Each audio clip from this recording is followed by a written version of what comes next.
this type of treatment. If you get this early using a monoclonal antibody, you have a great chance to stay out of the hospital, and that's really what we're looking to do. And obviously, if you don't get admitted to the hospital, you're going to recover. So it is helping to save lives. What we saw earlier in the summer, you saw these hospital admissions going up, and a lot of these folks, well, on the one hand, you'd say probably 80 to 90% of the people admitted had not been previously vaccinated. And then over 90% of everybody, vaccinated or unvaccinated, did not get a monoclonal antibody after being infected. And so we saw that there was a lack of knowledge, that a lot of the people that were getting infected didn't even know that this was something that was an option for them.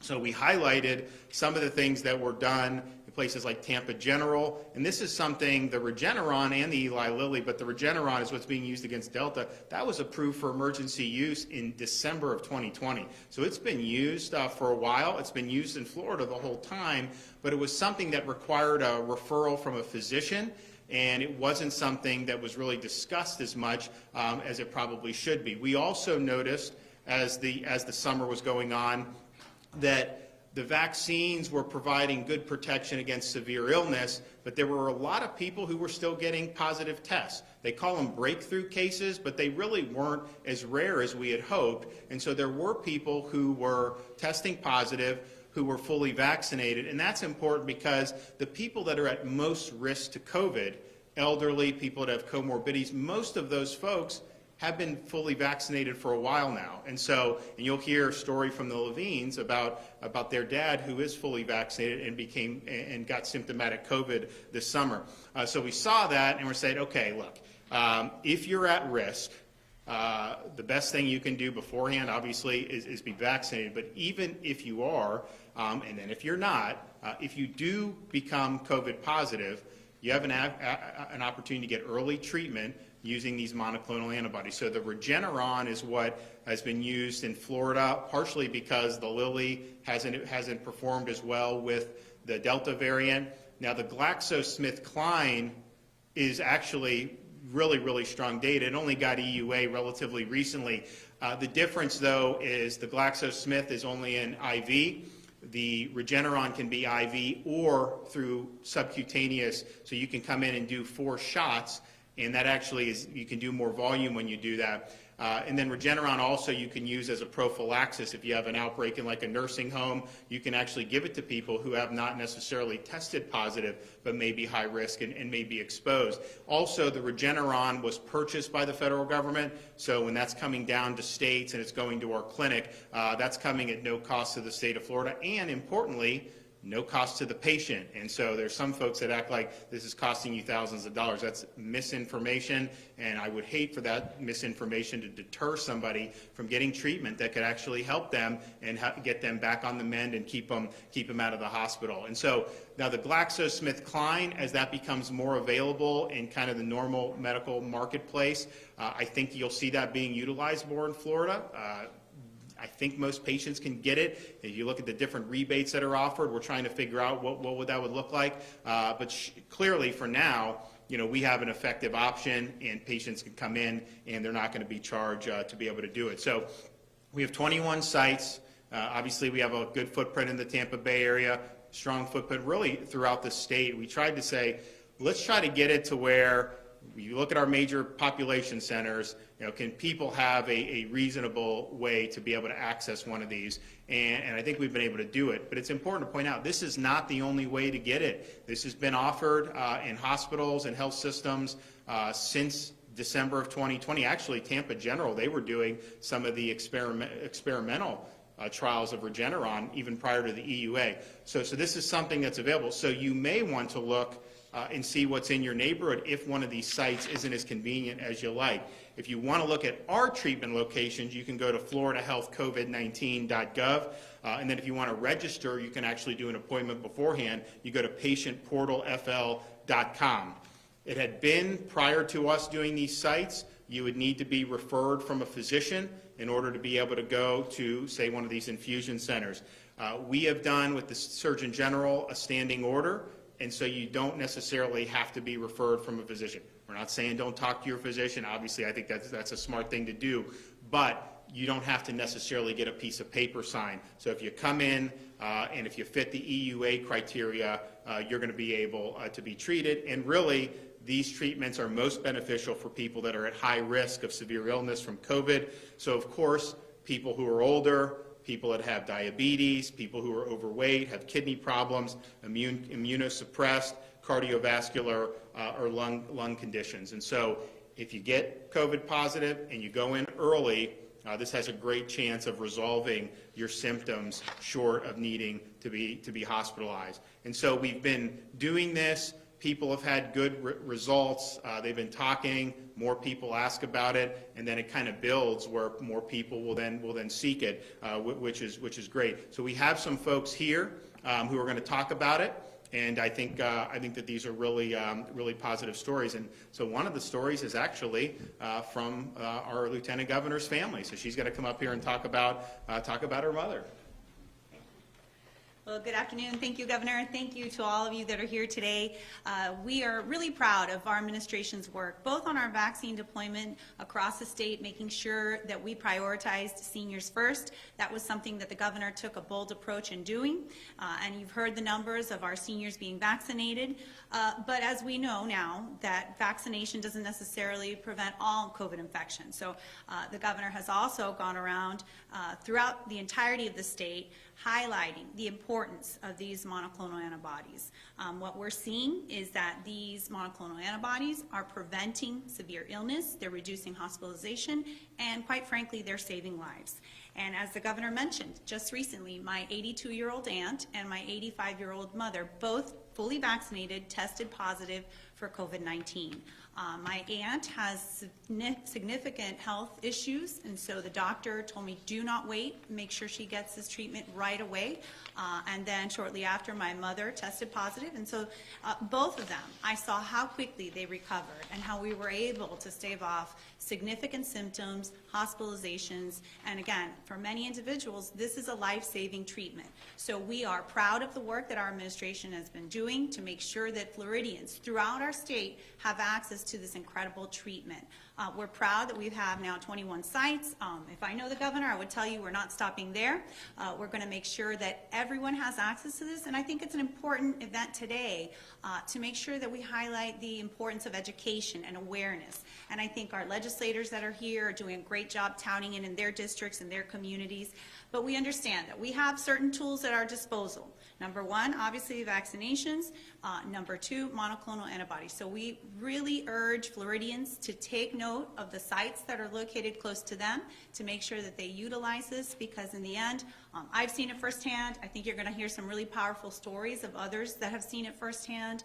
This is indeed a game changer. So thank you, Governor. Okay, Doctor? Good afternoon. I want to thank the Governor, the Lieutenant Governor, and state leadership for their continued support in pushing out vaccines as well as monoclonal therapy. Now, starting with vaccines, is the key. And while we have seen some breakthrough cases, it still remains effective in preventing severe illness, hospitalization, and death. Vaccines now are readily available in the pharmacies, medical clinics, and the health department clinics. Locally, we will continue to work with our partners, churches, businesses to really push it out there. I strongly encourage you to protect yourself, family, and the community through getting vaccinated today. But with the monoclonal antibody therapy, it is certainly an important tool in the toolbox. As the Governor mentioned, it has shown to decrease hospitalization risk by 70 to 75%. In addition, it has shown to decrease the severity of illness as well as the duration. It's given to those diagnosed with COVID-19, those that are exposed and that are high risk for developing complications. And more importantly, our local hospitals have been asking for it. It would decrease some of the ER volume as well as the hospitalizations on the back end. So again, I want to thank the Governor for making that access available. In Pinellas, we did open our site sometime mid-last week at the Holy Trinity Orthodox Greek Church, and we have administered treatment to about 873 individuals thus far. So again, it is a great treatment option, and just keep that in mind. Thank you. Thank you. Okay, who do we got coming up now? We got Mike Jarosz. Thank you, Governor. I appreciate the opportunity to share my experience on this. Several weeks ago, I came down with symptoms that I had heard about that resembled COVID, bad headache, congestion, mild fever, and body aches. So I woke up on a Monday morning and immediately went to a facility that offered both a test to show that I was positive as well as the Regeneron treatment. When I tested positive, they administered the treatment. I did the IV infusion. It took about an hour and a half. I had to wait for about a half hour to 45 minutes for them to observe me to make sure nothing else happened. And following that, I went home. I took it easy for the rest of the evening. Went to bed relatively early because I was feeling pretty lousy. When I woke up Tuesday morning, amazingly, all the primary symptoms were completely gone. No headache, no fever, no body aches, anything. So for me, it was quite amazing and a miraculous thing for me because I didn't know what to expect from the COVID and the sickness it promoted. And it was nice because that day I actually was able to still get some work done, and I'm sure my employer appreciated that. So thank you again, Governor. I appreciate you educating and getting this information out. Without it, I don't know what my results would have been, but I'm very thankful for that. Great. All right, the Levines.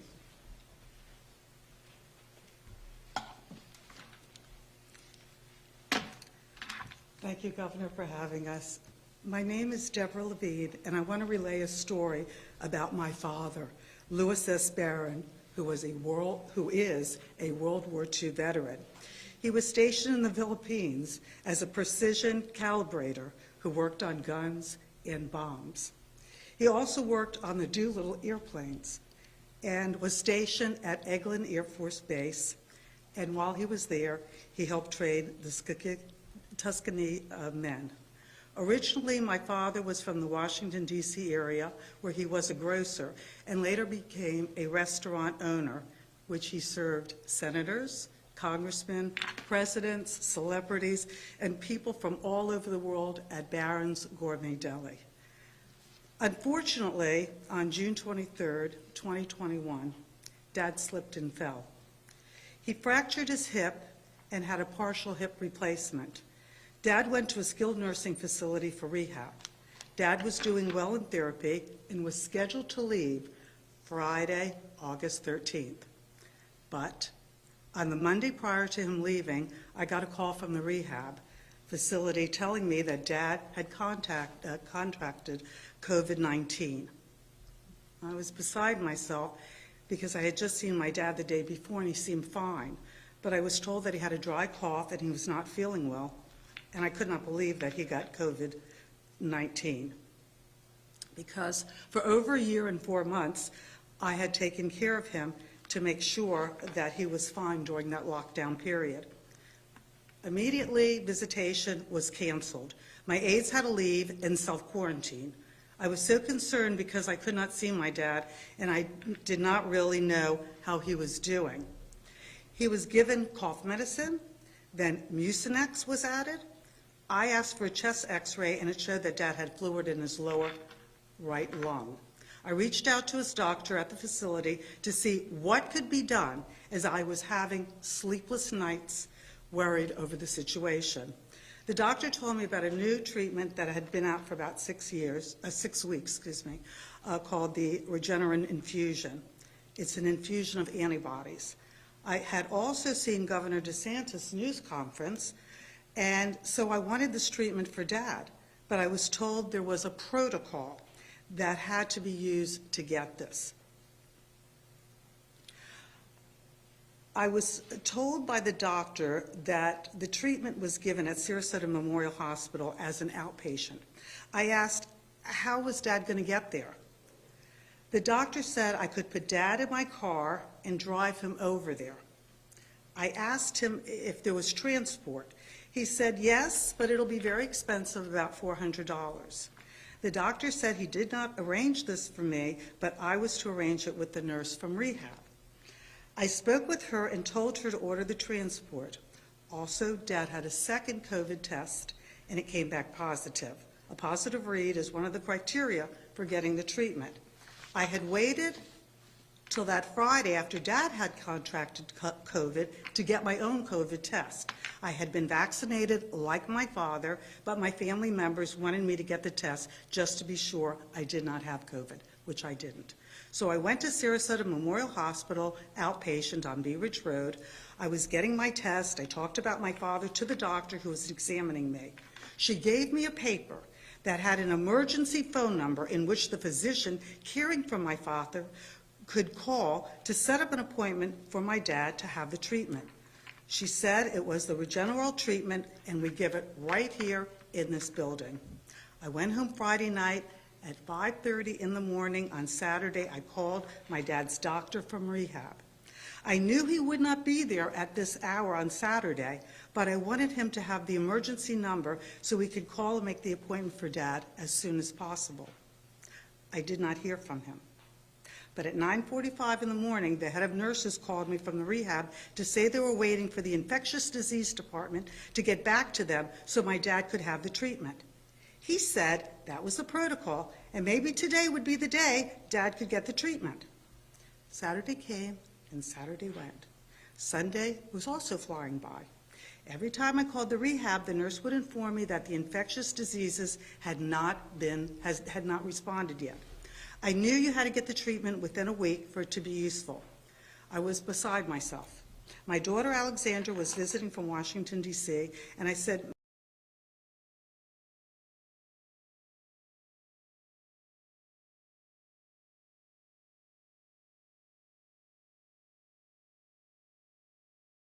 from Dr. Kenneth Shepke, the emergency medical physician.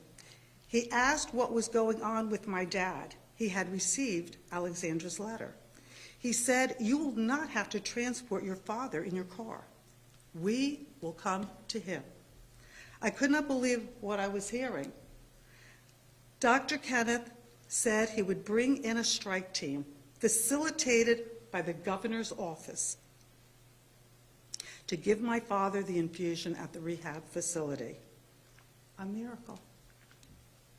All our prayers had been answered. My sister Jill, who works for the VA in Fort Lauderdale, was so excited we were crying. We felt our governor was listening to the people and doing all to help. Dr. Kenneth was kind enough to send me the forms and walk me through filling them out. Within 24 hours, my father was given the infusion without having to get out of a sick bed and be transferred elsewhere. My family thanks Governor Ron DeSantis, Dr. Kenneth Shepke, and the wonderful strike team led by William Butler for helping my father. We thank everyone who helped in this amazing treatment process because not only did my father receive the treatment, but all the residents at the rehab facility who needed it received it. We thank you so much for my dad, Louis Barron, and our entire family. Thank you to our wonderful Governor, Ron DeSantis. And I just wanted to reiterate, my name is Alexandra Levine. I'm the granddaughter of Louis S. Barron, and I kind of just wanted to reiterate the contact that I made with Governor Ron DeSantis. So on Sunday morning, August 15th, when we didn't hear back from infectious diseases or the Department of Nursing, I personally called and emailed Governor Ron DeSantis' team. And as my mother emphasized, they were right on it. Dr. Kenneth Shepke, and I thank him, I know he's not here today, but I thank him from the bottom of our hearts as well. He called my mother that Monday night at 8:30 at night, and he said, and we told him what was going on, that we had to wait for infectious diseases to approve my grandfather to get this shot, and it had been a week and a day that my grandfather had COVID-19, and his COVID was not getting treated at his rehabilitation center. And Dr. Shepke said, "No problem, we will take care of it for you. We will get somebody in there less than 24 hours, which he did on Tuesday, August 17th at noon. My grandfather was administered with the strike team 2.5 milliliters of sub-Q infusion. Not only was my grandfather saved that day, but 5 other people were saved that day by the governor's strike team and by Dr. Kenneth Shepke. And my grandfather was the first patient of his rehabilitation center to receive the Regeneron infusion, in addition to the 5 other patients that were saved that day.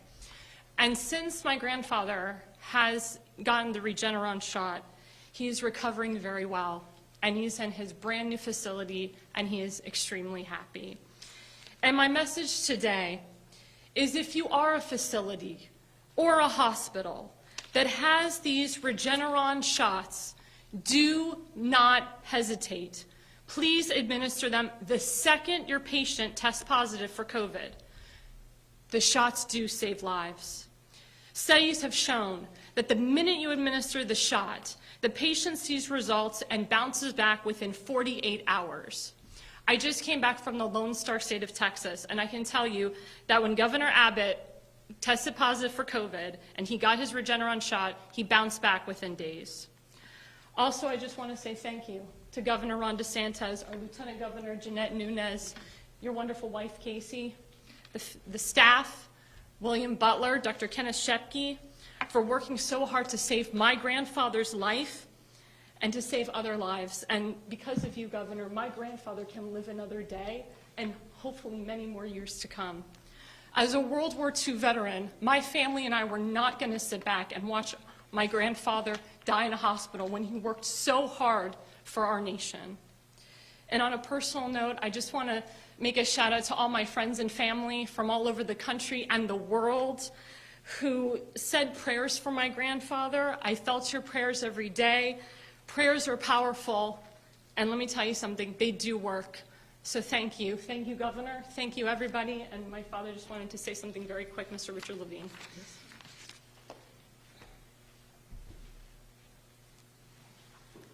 It's my understanding that my father-in-law is one of the oldest Air Force veterans from World War II alive. And I say to you this, whether you're 59 and a half, 69 and a half, or my father-in-law's age at 98 and a half years old, whoever needs this treatment to rid this COVID-19 from their body, the treatment should be administered. They should get this 48 hours, hence be healthy again and move on with their lives. That's the key. Life is for the living. That's what this Regeneron allows people to do, to live. Thank you again. Thank you so Thank much, you. Governor. Thank you so much. Thank you, Ron. Appreciate it, yep,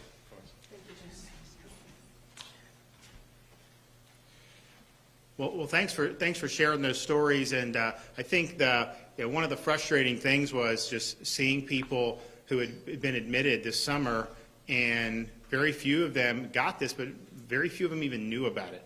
And so this is something that needs to be part of what we do going forward. I mean, the fact is, if you look at kind of how COVID is with the different iterations, and now with it's going to be something that's going to end up becoming an endemic respiratory virus. And that means it doesn't just end. We kind of hope that with vaccines that it would potentially create a herd immunity, but you see places all in Florida that have high, Israel, all these other places, you're still seeing infections. And so the question is, what can you do to protect yourself, knowing that this may be something you very well will come in contact with at some point in the future? And of course, the data is very strong that vaccinated individuals are much less likely to be admitted to the hospital. In the state of Florida, I would say probably 80 to 90% of most of these COVID censuses in most of these hospitals are with people who were not vaccinated. If you look at the mortality from the last 2 weeks of July, beginning first 2 weeks of August, it was about 70% of the mortality was unvaccinated, 10% partially vaccinated, 10% fully vaccinated, and 10% unclear. But if you put that into perspective, yeah, obviously there's more unvaccinated than vaccinated, but that doesn't even tell the whole story. The people that are most at risk for COVID are overwhelmingly vaccinated. So you got a huge group of people who are vaccinated. The mortality is much smaller than in a much smaller group who are unvaccinated. Over 50 unvaccinated is between 13 and 17% of the state, depending on how you calculate it, and yet you're seeing more mortality just there than in all these other many, many more millions of people. So the chances of surviving COVID is much higher, with the vaccination. The same thing I think is true here or similar, if you do become infected, regardless of your vaccination status, because as we've seen, we've got vulnerable people who are testing positive, who are developing symptomatic illness. And of course, we hope most of these illnesses end up being mild for vaccinated, but we are seeing people admitted to the hospital. So regardless of that, what can you do? Do this early makes a huge difference. And so, we're happy that this is now, we're over 30,000 treatments in the state of Florida, 21 sites, and, we're going to keep doing this.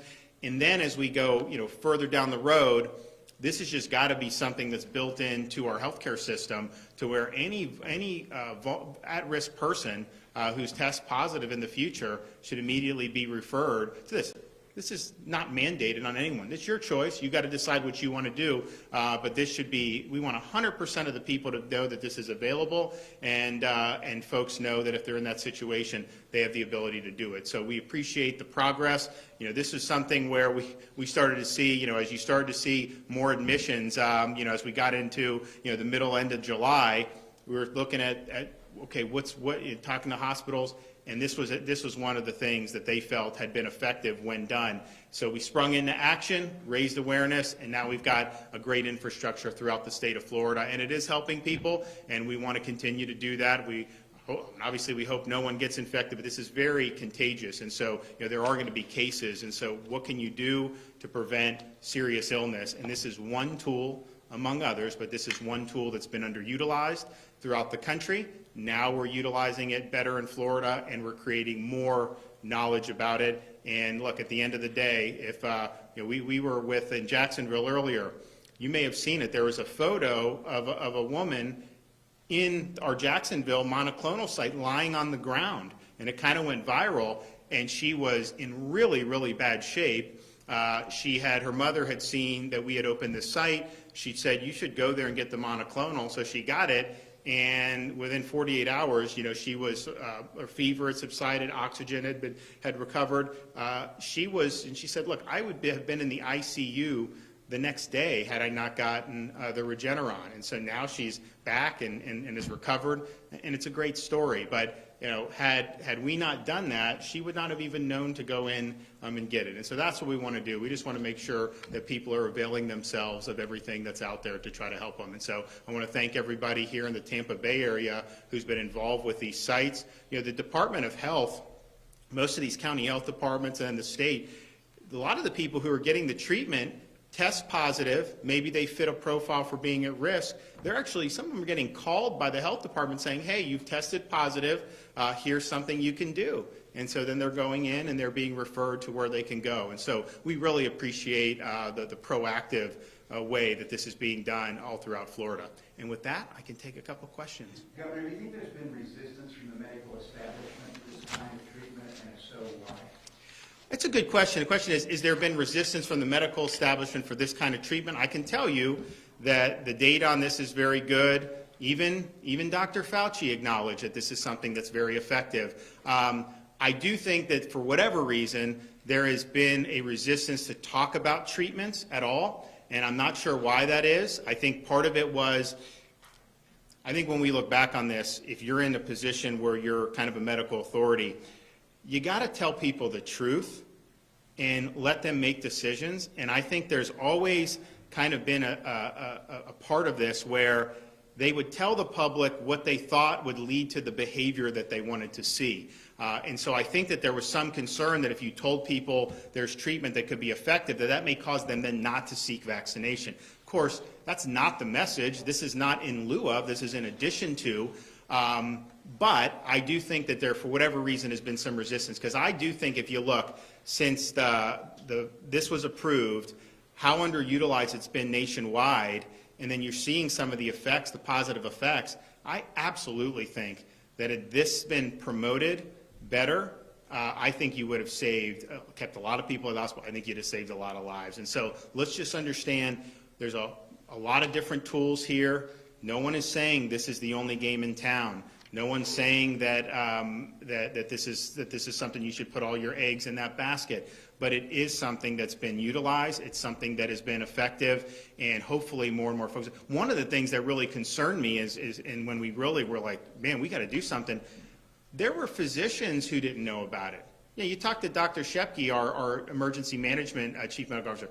He would talk to some of his friends who are in the they didn't necessarily even know what Regeneron was. There are people in very high positions in our government that didn't know what Regeneron was or didn't know what the monoclonal was. And so that was something that was really, really problematic. And so at the end of the day, put out all the information, put out all the data on the vaccines, put out all the data on the monoclonals, and then let people, make decisions. And that's what I've tried to do. I mean, on the vaccines, when we rolled them out, I would recite every single stop we did, the Pfizer data.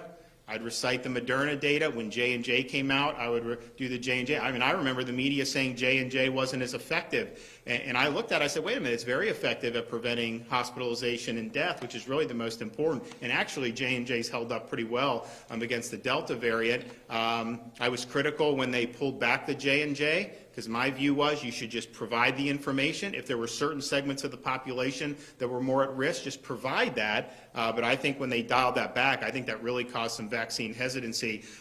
So provide and then now the data we provide about the hospitalizations. Every time I go out, I'm always providing the most up-to-date data that we're getting about how the hospitalizations break down between vaccinated and unvaccinated. And they skew very heavily to unvaccinated.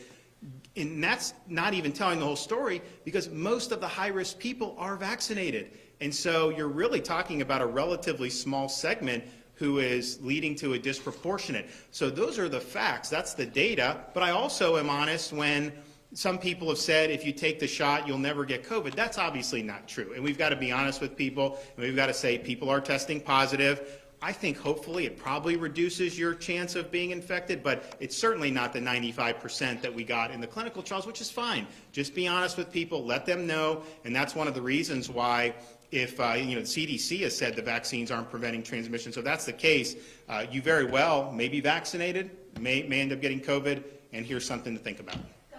HB1 is in the courts today. Can you just quick comment on that, please? So HB1, of course, that was our bill that did two basic things. One is it said to the people of Florida, if a local government tries to defund law enforcement, we at the state, we're going to make sure to block that. We are not going to let the police be defunded in the state of Florida. If you look where that's happened throughout this country, it's been disastrous with the crime that is just totally spiking out of control. So you got to stand by law enforcement will do. The other component that was really significant is really serious penalties for folks who are engaged in violent assemblies or any type of mob violence. In Portland, you engage in mob violence, they slap you on the wrist, put you back on the street. Here in Florida, we're making sure that you're going to see the inside of a jail cell. I'm confident, look, when we're in trial courts, it is what it is. I mean, last year, remember, they sued us to close the schools. We were getting the schools open. They sued us. We lost in the trial court. We won in the appeals court. That was state court.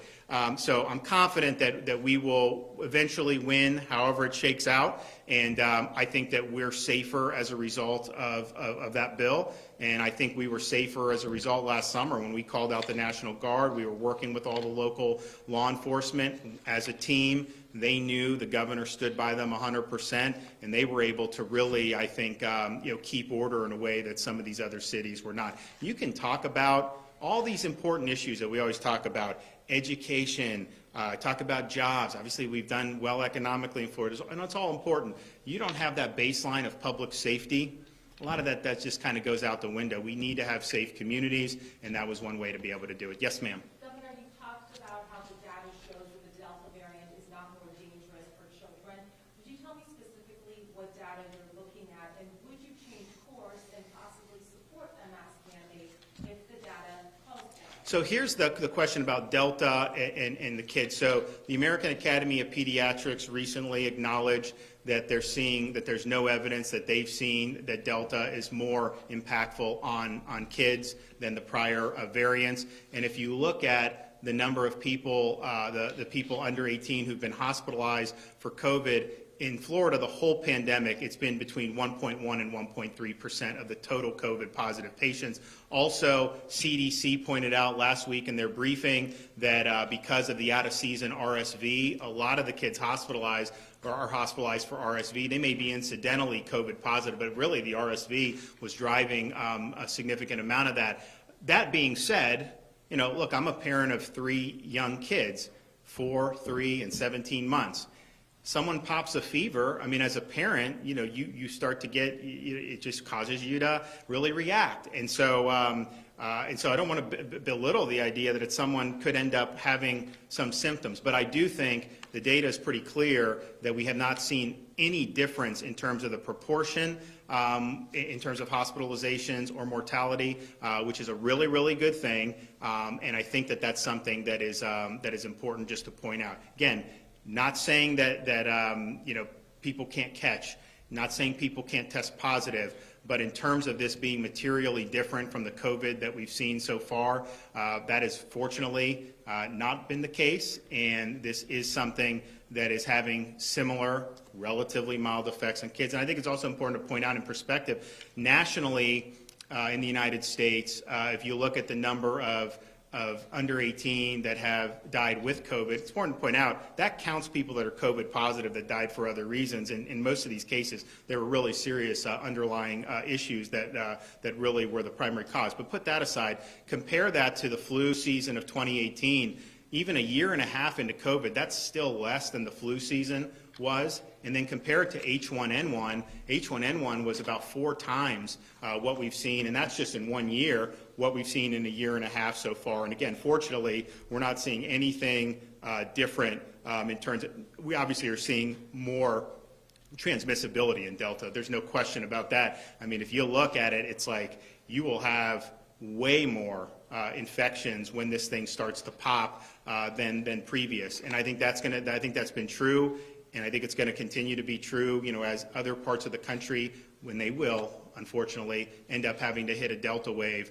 But in terms of the severity, I just, as a parent, you know, I remember when this first started, my wife's nagging me on it, like, hey, how is this going to affect it? And the data was always very good, but you know, as these new things come, I mean, parents understandably have questions, but we've not seen any major changes in terms of that. And again, CDC had said that if you look at their briefing last week, and then if you look at the American Academy of Pediatrics, one of their leaders just said, you know, they've not seen evidence of that. And I think that that's just been borne out with what we're seeing. Now, we have seen more school-age positive tests because we've seen a massive increase in tests being conducted. So while positive tests for people over 20 have declined on the 7-day average over the last couple of weeks, the total statewide average has remained relatively consistent, and a lot of that's being driven by those. But most of those are mild cases which are not presenting symptomatic illness. Okay, everybody, thank you. I got to run to the next stop, so we'll see you soon.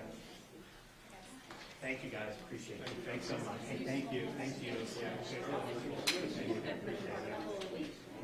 oh, I do? There you go. Hey, thanks a lot. Appreciate it.